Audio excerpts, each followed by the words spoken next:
बार बार news channels या फिर newspaper में आप पढ़ रहे होंगे, जिसे बोलते हैं एयर डिफेंस सिस्टम। यानी कि अमेरिका का जो एयर डिफेंस सिस्टम है उसको पूरी तरीका से ईरान ने तबाह करके रख दिया है।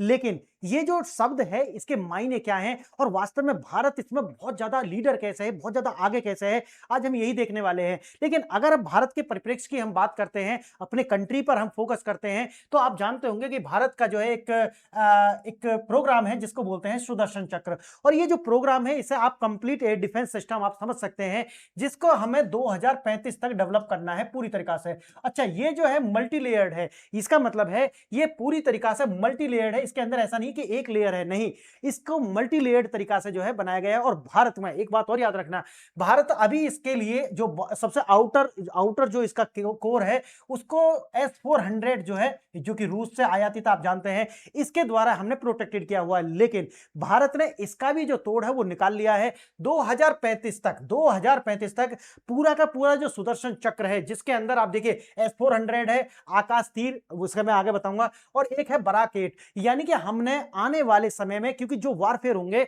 वो होंगे 6th जनरेशन वारफेयर, और जब 6th जनरेशन वारफेयर की बात कर रहे हैं तो यहां पर सबसे बड़ा जो चैलेंज आने वाला है वो आने वाला है एयर डिफेंस सिस्टम के लिए। इसका मतलब क्या है? इसका मतलब यह है कि पहले आप ये समझिए कि एयर डिफेंस सिस्टम क्या है।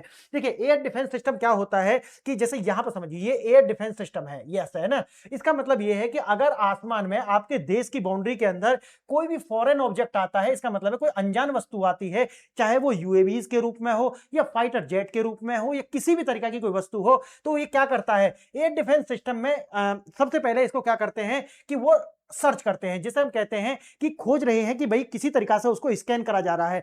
स्कैन करने के बाद में इसको क्या कर लेते हैं, इंटरसेप्ट कर लेते हैं। जैसे वो स्कैन पूरी होगी तो उसका पूरा का पूरा 3D जो है स्कैन हो जाएगा, और उसके बाद में उसे कहते हैं कि अब ये हमने इंटरसेप्ट कर लिया। अब इंटरसेप्ट होने के बाद में क्या होता है कि इसको लॉक कर लिया गया, ठीक है। उसके बाद क्या होता है कि अब हमारा जो मिसाइल सिस्टम है उसको सूचित करा जाएगा कि इतने लैटिट्यूड और इतने लॉन्गिट्यूड पर ये तरीका का ऑब्जेक्ट है, इसको हिट करना है। फिर इसके लिए आपको अपनी जो मिसाइल सिस्टम है उसको एक्टिव करना पड़ेगा, और मिसाइल क्या होगी कि मिसाइल जाएगी, और क्योंकि आपको उसका लोकेशन पूरा पता है, उसका लैटिट्यूड और लॉन्गिट्यूड, उसके हिसाब से जाकर के इस ऑब्जेक्ट को इंटरसेप्ट आपने कर लिया है, हिट करेगी और उसको नष्ट कर देगी। इसे बोलते हैं क्या? इसे बोलते हैं एयर डिफेंस। इतना तो हो गया, इसे कहते हैं डिफेंस। लेकिन लेकिन मजे की बात यहीं से शुरू होती है कि भारत का जो सुदर्शन चक्र है जो कंप्लीट हो जाएगा 2035 तक, इसका मतलब है कि ये इसको तो इंटरसेप्ट करेगा ही करेगा, इसको तो इंटरसेप्ट करेगा, इसको नष्ट भी करेगा। लेकिन जहां से ये ऑब्जेक्ट आया है, जहां से ये ऑब्जेक्ट आया है वहां पर स्ट्राइक भी करेगा। दो बात समझ में आ गई मेरी बात? यानी कि जो एयर डिफेंस सिस्टम दुनिया के अंदर है वो क्या करते हैं, इंटरसेप्ट करते हैं और उसको डिस्ट्रॉय कर देते हैं। लेकिन जो सुदर्शन चक्र है ये क्या करेगा, जहां से ऑब्जेक्ट आया है वहां पर स्ट्राइक करेगा। क्लियर है मेरी बात? अब देखिए इसके अंदर क्या है, सुदर्शन चक्र के अंदर S-400 जो सबसे बाहर की लेयर पर है, उसके बाद में आकाश तीर, पूरा डिफेंस सिस्टम है ये, और बराक 8। अब आप समझिए 6th जनरेशन वारफेयर का। अब इसमें क्या होने वाला है, यहां तो एक ऑब्जेक्ट आया, एक फाइटर जेट आया, आपने नष्ट कर दिया। लेकिन 6th जनरेशन वारफेयर में क्या होगा कि जैसे ये फाइटर प्लेन है, अब इसके साथ चलेंगे क्या, स्वार्म टेक्निक, स्वार्म टेक्नोलॉजी। देखिए स्वार्म का मतलब जानते हैं ना, स्वार्म बोलते हैं झुंड, यानी कि झुंड टेक्नोलॉजी। और झुंड में क्या होंगे, यहां पर होंगे यूएवीज। क्या होंगे, यूएवीज। यूएवीज मतलब है अनमैन्ड एरियल व्हीकल्स, और उनकी तादाद कितनी होगी, 100, 200, 150, 500, जितना जटिल बनाना होगा उसकी संख्या उतनी बढ़ा देंगे। अच्छा, ये जो फाइटर जेट्स होने वाले हैं ये क्या होंगे, ममटी। ममटी का मतलब है मैन अनमैन्ड, दोनों का जो है टीमिंग करना। इसके अंदर मैन भी हो सकता है या अनमैन्ड। इसका मतलब है कि ये एआई ड्रिवन हो सकते हैं, या मनुष्य जो है वो इसको कर रहा होगा, ड्राइव कर रहा होगा। अब देखिए जब ये इतने सारी जो स्वाम है इसके चारों ओर क्या है, यूएवीज हैं, यूएवीज। अब समस्या क्या आएगी, अब समझिए इसको, जो एयर डिफेंस सिस्टम है अब उसको ये रिकॉग्नाइज करना है कि हिट किसे करना है, इस बीच वाले को हिट करना है, ये जो 100-150 जो आसपास जो घूम रहे हैं इनको। अच्छा, एक बात और याद रखना, ये मत समझ लेना कि ये वो ड्रोन है जिससे आप वीडियो बनाते हो, नहीं, ये वो ड्रोन नहीं है। इनको बोलते हैं, जैसा अपना शेषनाग आपने देखा, शेषनाग 150, या आपने अभी शाही ड्रोन का नाम बहुत ज्यादा सुना होगा जो ईरान वार के अंदर, यानी कि अपने आप में ये ना बोलते हैं लॉइटरिंग एम्यूनिशन, इसका मतलब है उड़ते हुए बम है ये, यानी कि सुसाइडल ड्रोन इनको दूसरी भाषा में कहा जाता है, सुसाइडल ड्रोन। इसका मतलब ये है कि इनकी क्षमता 150 का मतलब है 150 केजी, और 136 का मतलब है 136। इसका पेलोड कितना है? 136 केजी। इसका मतलब है कि 136 केजी का इतना एम्यूनिशन इसके ऊपर लाद के भेजा जा सकता है। अब सोचिए कि ये इतने सारे हैं, ये इतने सारे 100-150 की संख्या में, और सबकी अपनी कैपेबिलिटी क्या है? Suicidal drone. अब आप मुझे बताइए कि ये जो बड़ा विमान है इसकी क्या कैपेबिलिटी है? हो सकता है इसके पास में मिसाइल्स लगी हुई हो, है ना, लेकिन इनके पास क्या है? ये सब सुसाइडल ड्रोन है। क्या होगा आने वाले समय में? यानी कि आपका जो एयर डिफेंस सिस्टम है उसने ट्रैक भी कर लिया, उसको इंटरसेप्ट भी कर लिया, लेकिन एक साथ इतनी सारी मिसाइल से कहां से छोड़ोगे? अब ये बड़ी टेक्नोलॉजी, अब इसके लिए भारत ने क्या किया है? इसके लिए भारत ने आयरन बीम टेक्नोलॉजी का प्रयोग किया है। जो तोड़ निकाला है अभी अमेरिका ने ये शाहिद ड्रोन 136 का, वही जो है भारत ने पहले कर लिया है। अब भारत के पास अभी जो ये आयरन बीम जो है इसकी कितनी क्षमता है? 5 किलोवाट की, जो कि ऑपरेशन सिंदूर के अंदर हमने पाकिस्तान के अगेंस्ट यूज किया था इसको। लेकिन अभी इजराइल प्रधानमंत्री गए थे और इसकी जो क्षमता है उसको बढ़ाने की जो बात हो चुकी है वो कितना है? 100 वाट। कितना? 100 वाट का। 100 वाट की इसकी क्षमता जो है वो होने वाली है, 100 किलोवाट की जो क्षमता है वो होने वाली है। और इसका मतलब है कि आने वाले समय में जो ये यूएवीज जो है ना, इनको हवा में ही नष्ट करने की क्षमता हो जाएगी। बचा क्या? बचा ये वाला मैन फाइटर। इसका मतलब है कि एयर डिफेंस सिस्टम अब क्या होने वाले हैं? जो हमने सुदर्शन बताया है, तो सुदर्शन क्या करेगा? जो मेन मिसाइल है, इसका मतलब है कि हमें क्या है? असिमेट्रिक को भी याद रखना पड़ेगा कि वार जो है वो असिमेट्रिकल ना हो। इसका मतलब है कि जो दुश्मन है उसको अपने से ज्यादा कॉस्ट चुकानी पड़े, यानी कि उसके लिए जो युद्ध है बहुत ज्यादा महंगा हो जाए, ताकि वो युद्ध में आए ही ना। डिटरेंस हो गया, और डिटरेंस के जो दूसरा चरण है वो है असिमेट्रिक ना होना चाहिए। हमारे देश के लिए वो असिमेट्रिक नहीं होगा, तो क्या होगा कि जो इनका जो मेन विमान है, जो 6th जनरेशन वारफेयर की मैं बात बता रहा हूं, जो मेन विमान है इसको तो मिसाइल से हिट किया जाएगा, और ये जो स्वार्म है, ये जो स्वार्म है इसको हिट करा जाएगा किससे? ये जो आयरन बीम है इसके द्वारा। इसका मतलब है कि जो 6th जनरेशन वारफेयर है इसकी टेक्नोलॉजी पर भारत ऑलरेडी कार्य कर रहा है, और ये जो वीकनेस थी ये अमेरिका की थी, और इसीलिए अमेरिका को नाको चने चावने पड़े हैं मिडिल ईस्ट के अंदर। क्लियर है मेरी बात? इसीलिए आपने देखा होगा अमेरिका बहुत ज्यादा घबराया। अमेरिका के जो एयरबेस है उन पर जो ईरान के द्वारा अटैक किया गया लगातार मिसाइल्स के द्वारा, लेकिन इजराइल मस्त है। क्यों? क्योंकि इजराइल के पास में अभी भी लगभग जो है 100 किलोवाट का जो है ये आयरन बीम है। इसका मतलब है कि जो स्वार्म टेक्नोलॉजी है उसके द्वारा इजराइल को हिट नहीं कर पाया ईरान। क्लियर मेरी बात? लेकिन उसने किसको हिट कर दिया? इसको कर दिया, अमेरिका को। अब यही टेक्नोलॉजी अमेरिका ने जो है ये लगाई गई है, और अब ये जो शाही ड्रोन है इनको पूरी तरह से न्यूट्रलाइज किया जा रहा है। तो ये है आने वाले समय का। आइए मैं आज आपको बताने वाला हूं कि भारत की क्या क्षमता है और भारत इस पर क्या कार्य कर रहा है। आईएनएस इसको भी मैं अभी देखेंगे आगे। पहचान और डिटरेंस, जो पक्ष रेडार और सोनार के माध्यम से पहले पता लगाएगा वही बुद्धि की दिशा तय करने वाला और युद्ध की भी दिशा तय करने वाला है। अब देखिए J-20 का मुकाबला और अंतरिम विकल्प F-35 Su-57 जो है वो आज के विकल्प हैं। लेकिन मैंने आपको क्या बताया?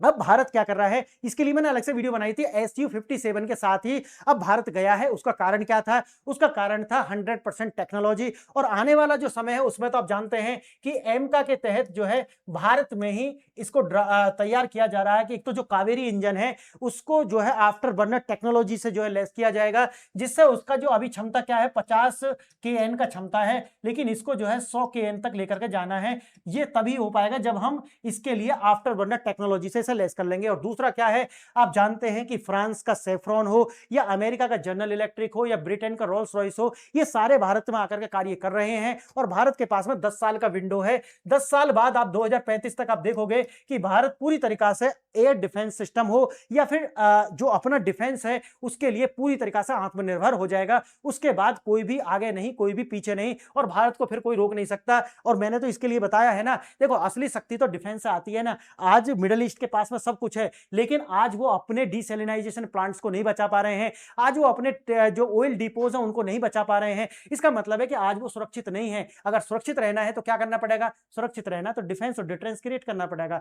देखिए भारत 2 मोर्चों पर युद्ध की रणनीति और डिफेंस डायनेमिक्स जो है वो तय कर रहा है। लेकिन हम आगे बढ़े उससे पहले 2 प्रश्नों पर विचार कीजिए। अगर आंसर जानते हैं तो वेल एंड गुड, अदरवाइज आपको लास्ट में इनके आंसर मिल जाएंगे। पहला देखिए, इजराइल का आयरन डोम कॉन्टिनेंटल स्केल के 2 मोर्चों पर युद्ध के लिए सबसे उपयुक्त है। दूसरा देखिए, F-35 की तुलना में एमका का विकास भारत को सॉफ्टवेयर संप्रभुता यानी कि सॉफ्टवेयर सॉवरेनिटी प्रदान करेगा। अब आपको बताना होगा कि इनमें से कौन सा स्टेटमेंट सही है। पहला केवल एक, दूसरा केवल दो, तीसरा एक और दो दोनों, चौथा कोई भी नहीं। अगर जानते हैं तो ठीक है, नहीं तो लास्ट में आपको मिल जाएगा। दूसरा प्रश्न देखना, आईएनएस अनुरोध भू राजनीतिक संदर्भ में, पहला है आईएनएस अनुरोध मुख्य रूप से ब्लू वाटर डोमिनेंस के लिए डिजाइन किया गया है और डिस्ट्रॉयर है। दूसरा, पाकिस्तान की स्ट्रेटेजिक डेप्थ नीति का परिणाम पश्चिम सीमा पर संरचनात्मक अस्थिरता के रूप में सामने आया है। अब आपको बताना होगा कि इनमें से कौन सा सही है, केवल एक, केवल दो, दो, एक और दो दोनों, या कोई नहीं। अगर आप आंसर नहीं जानते तो लास्ट वाली स्लाइड में इनके दोनों के आंसर मिल जाएंगे।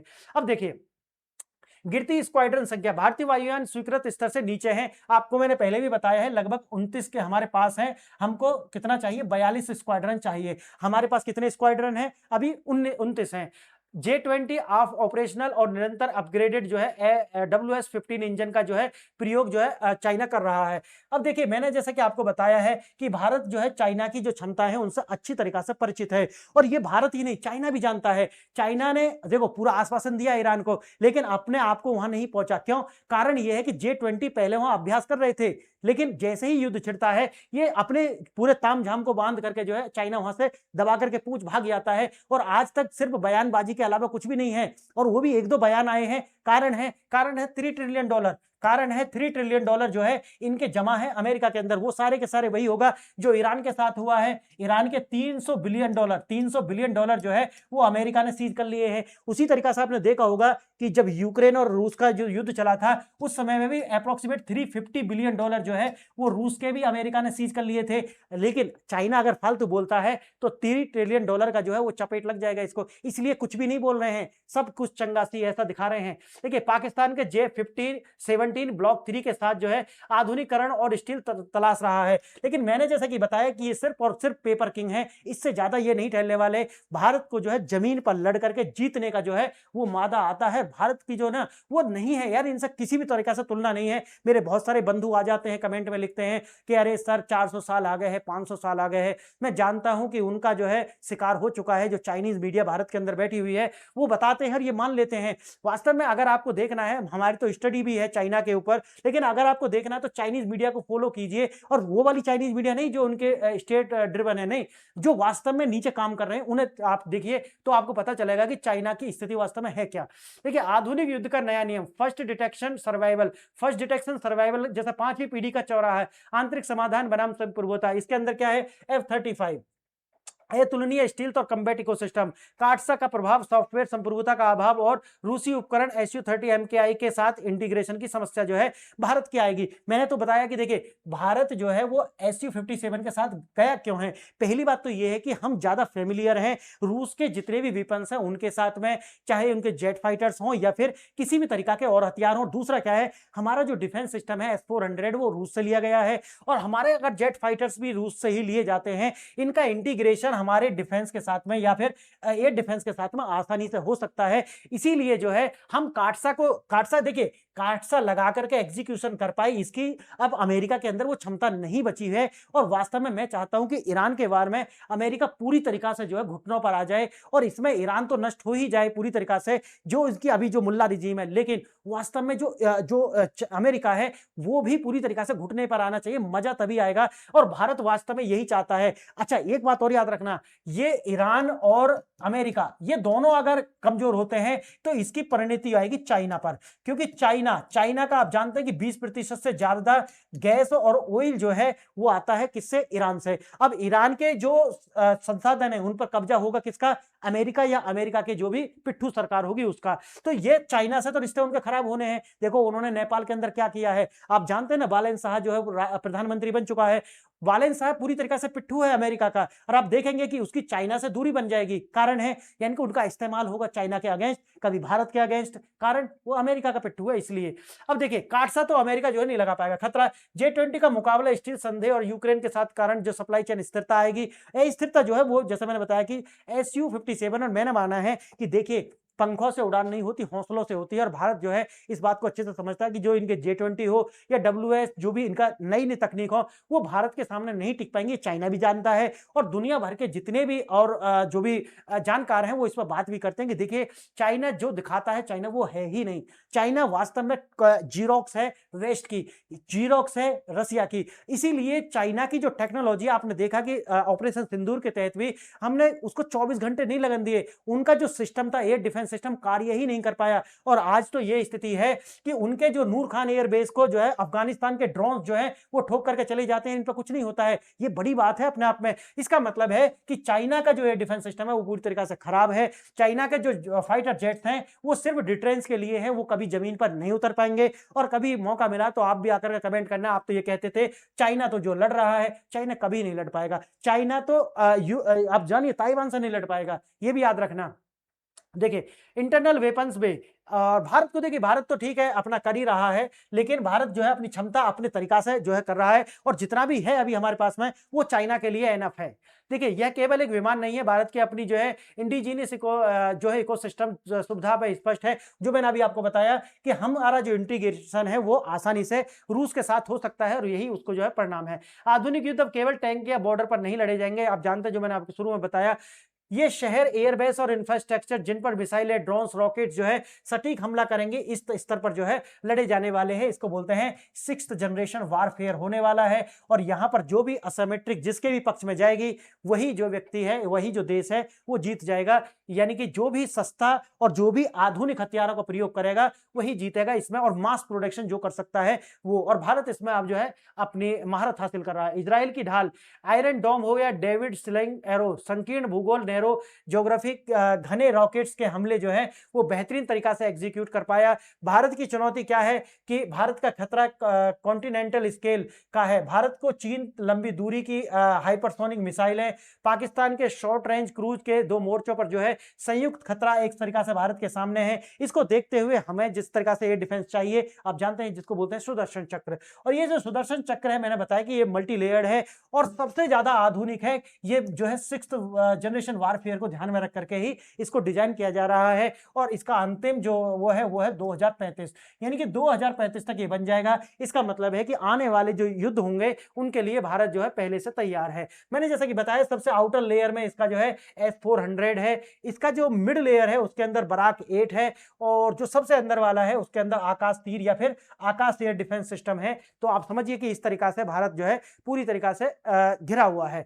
अब 72 घंटे के सर्वाइव के लिए भारत के पास पूरी क्षमता है, जो चीन और पाकिस्तान दोनों का संयुक्त रूप से मुकाबला कर सकता है। ऑपरेशनल सिंक्रोनाइजेशन, पश्चिम पाकिस्तान द्वारा टैक्टिकल मिसाइल कनेक्टिविटी और LAC चीन द्वारा एरोस्पेस दबाव अदृश्य वारफेयर रडार नेटवर्क को बाधित करने के लिए साइबर इलेक्ट्रॉनिक्स वारफेयर EW जो है उनका इस्तेमाल है। और यह अगर हम देखें तो सिर्फ मिसाइल प्रॉब्लम नहीं है, बल्कि सिस्टम और नेटवर्क के इंटीग्रेशन का भी जो परीक्षण है वो होने वाला है। और मैंने बताया है कि भारत इसमें बहुत ज्यादा जो है एडवांस, और भारत इसको लेकर के आगे बढ़ रहा है। और भारत ने इसीलिए जो है 6th जनरेशन वारफेयर के लिए अपना एयर डिफेंस सिस्टम तैयार किया है। ना सिर्फ वो डिफेंस करेगा बल्कि क्या करेगा, हिट भी करेगा। मैंने शुरू में बताया था ना आपको, ये सिर्फ रोकेगा ही नहीं बल्कि रोकने के बाद में जहां से मिसाइल आई है उसको हिट भी करेगा। तो ये है इस जो एयर डिफेंस सिस्टम की विशेषता। असली प्रतिस्पर्धा अब सतह के नीचे नहीं, चीनी PLA हिंद महासागर में अपनी पनडुब्बियों की तैनाती आक्रामक रूप से बढ़ा रहा है। इसके लिए हम अलग से वीडियो लेकर आएंगे, और भारत जो है इसमें बहुत ज्यादा आगे है, वो सब हम करने वाले हैं। समुद्री युद्ध में सबसे खतरनाक खतरा वह है जिसे आप देख नहीं सकते। अकूस्टिक डोमिनेंस, ध्वनि आधारित नियंत्रण जो है वो अंडर सी कंट्रोल तय करता है। और ये भारत के लिए भी भारत इसमें भी काफी आगे है। कारण है हमने भी जो है अब डीजल वाली, तो देखो अकुला क्लास वगैरह वो तो अब खत्म ही हो गई। मैं इसके लिए अलग से लेकर आऊंगा कि किस तरीके की जो पनडुब्बी है किस किस क्लास की, और भारत किस तरीका से यहाँ पर सुपरमेसी रखता है। देखिए INS अनुरोध तटीय सुरक्षा की नई ढाल बताया जा रहा है। एडमिरल दिनेश त्रिपाठी द्वारा कमीशन किया गया यह जहाज कोई डिस्ट्रॉयर नहीं बल्कि शैलो वाटर यानी कि उथले पानी में जो शिकारी है उसका शिकार करने के लिए है। हॉल माउंटेड सोनार और लाइट वेट टॉर्पीडो और माइन लैंडिंग क्षमता, बंदरगाह और समुद्री मार्गों की पास छिपी पनडुब्बियों का जो है खोजने के लिए इसका जो प्रयोग है वो हो रहा है। नौसेना की रणनीति 3 चक्र हैं। आउटर रिंग जिसमें एयरक्राफ्ट कैरियर और पावर प्रोजेक्शन। दूसरा है मिडल रिंग, जिसके अंदर P8 आते हैं, यानी कि ये जो टोही विमान होते हैं, ठीक है, अमेरिका से इनको लिया गया है। इनर रिंग में INS अनुरुद्ध, यानी कि तटीय रक्षा और पनडुब्बी रोधी जो है उनकी निगरानी के लिए, क्योंकि चाइनीज जो है उनकी अपनी पनडुब्बी जो है वो हमारे शैलो वाटर में आती है, ताकि इंफॉर्मेशन जो है वो गैदरिंग कर सके, उसको डिस्ट्रॉय करने के लिए इनके पास अपने टॉर्पीडोज वगैरह है, जो कि पनडुब्बी वगैरह को भी नष्ट कर सकते हैं। देखिए, डिटेक्शन और द डिटरेंस, यानी कि डिटेक्शन करना है और उससे ही डिटरेंस आएगा। ASW प्लेटफॉर्म संप्रभुता की रक्षा के लिए प्रयोग करता है। पाकिस्तान की दशकों पुरानी स्ट्रेटेजिक डेप्थ की प्रॉक्सी नीतियां उस पर भारी पड़ रही है। सीमा पार गोलाबारी, हवाई हमले और पश्चिमी सीमा पर गहरी संरचनात्मक अस्थिरता, इनस्टेबिलिटी जो है वो देखने के लिए मिलती है। और प्रॉक्सी रणनीतियां शायद ही कभी साफ सुथरे तरीके से खत्म होती हो। ये क्षेत्रीय अस्थिरता और स्पष्ट संकेत दिखाता है। अंतिम रणनीतिक और निष्कर्ष में अगर हम देखें तो वायुसेना के पास एम का अंतरिम और त्वरित फिक्स करने के लिए हमारे पास में F-35 और Su-57, इनके साथ हम गए हैं। वायु रक्षा के लिए जैसे मैंने बताया है, अकेले सिस्टम में कुछ नहीं होगा, इंटीग्रेशन करना पड़ेगा, और यही जो है इंटीग्रेशन आपको सुदर्शन चक्र के रूप में ये पूरा का पूरा देखने के लिए मिलता है। नौसेना तटीय सुरक्षा और अकुस्टिका डोमिनेंस और असली निरोधक की शक्ति है। भू राजनीति में अगर देखा जाए तो प्रॉक्सी युद्ध का अंत हमेशा अपनी ही जड़ों को कमजोर करता है, जो आपने ईरान के अंदर देखा है। हिजबुल्ला हो, यूती हो, या फिर दूसरे तरीका के जो प्रॉक्सीज हैं वो ईरान के लिए लड़ते थे, लेकिन 50 लाख डॉलर जो है उनको हर साल चाहिए। अब वो ईरान तो अपने ही अस्तित्व से जूझ रहा है। तो ये जो प्रॉक्सी हैं, अब ये देखिए किस तरीका से इन्होंने इराक पर ही हमला करना शुरू कर दिया है। तो सोचिए कि ये जो प्रॉक्सीज होते हैं एक दिन हमारी कबर खुद ही खोद देते हैं, ये स्थिति होती है प्रॉक्सीज की। अब देखिए, अगर आपको ये मेरा यूट्यूब चैनल सही लगा है, आपको वीडियो अच्छा लगा है, तो चैनल को सब्सक्राइब कर लेना। और टेलीग्राम अगर PDF चाहिए तो आप जो है इस टेलीग्राम से जुड़ जाना व्हाट्सअप न्यू अपडेट के लिए। और अगर आप कोई एग्जाम की तैयारी कर रहे हैं तो आपको मेरे ऐप है PRS ऑफिशियल, इससे जुड़ जाएं। और यहाँ पर आपको अपनी तैयारी के लिए स्टैटिक पार्ट, यानी कि ज्योग्राफी, हिस्ट्री, सभी के लिए जो है एथिक्स या फिर जो आपका डिजास्टर मैनेजमेंट, इस सभी के लिए बहुत ही प्रिसाइज नोट्स मिल जाएंगे और बहुत कॉस्ट इफेक्टिव हैं, जो कि 200 से 400 रुपए में 2 साल के लिए आपको मिल जाने वाले हैं। जाइए